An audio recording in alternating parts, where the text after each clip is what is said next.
കപ്പയുടെ ഇല ആട് തിന്നു കഴിഞ്ഞാൽ ചത്തുപോകും, എന്നാൽ മനുഷ്യൻ തിന്നാലോ ഒന്നും പറ്റില്ലെന്നാണ് ഈ ചേച്ചി പറയുന്നത്. ചേച്ചി ഇന്ന് ഞങ്ങൾക്ക് വേണ്ടിയിട്ട് കപ്പയുടെ ഇല കുക്ക് ചെയ്യാൻ പോവാണേ, അതും റെഡ് പാം ഓയിലിൽ.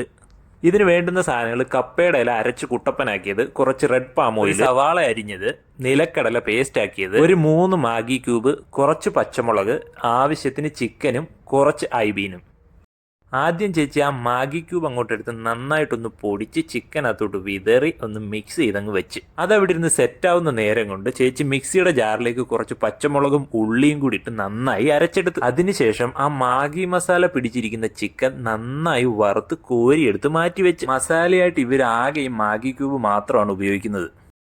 മറ്റൊരു പാനിലേക്ക് കുറച്ച് വെള്ളമെടുത്ത് അതൊന്ന് ചൂടായി വരുമ്പോഴത്തേനും ആ ഗ്രൗണ്ട് നട്ട് പേസ്റ്റും നേരത്തെ അരച്ചു വെച്ചിരുന്ന ആ ഉള്ളിയും മുളകിന്റെയും കൂടെ പേസ്റ്റും പിന്നെ ഇവിടെ കിട്ടുന്ന ഇവരുടെ ടേസ്റ്റി ഐറ്റമായ റെഡ് പാം ഓയിലും ചെമ്മീൻ്റെ ഫ്ലേവറുള്ള ഒരു മാഗി ക്യൂബും കൂടി മിക്സ് ചെയ്ത് നന്നായി മൂടി വെച്ച്. ഇതിനകത്ത് അങ്ങനെ പ്രത്യേകിച്ച് ഉപ്പൊന്നും ഇടേണ്ടെന്ന് ആവശ്യമില്ല കേട്ടോ, എല്ലാം ആ മാഗി ക്യൂബിനകത്ത് തന്നെ ഉണ്ട്. നന്നായി ഒന്ന് തിളച്ചതിന് ശേഷം അതിലേക്ക് കപ്പയുടെ ഇലയും ആ മിച്ചം ഉണ്ടായിരുന്ന ബാക്കി ഉള്ളിയും കൂടി നേരെ ഇട്ട് നന്നായി ഇളക്കി ഒന്നുകൂടി തിളയ്ക്കാൻ വേണ്ടി വെച്ചു.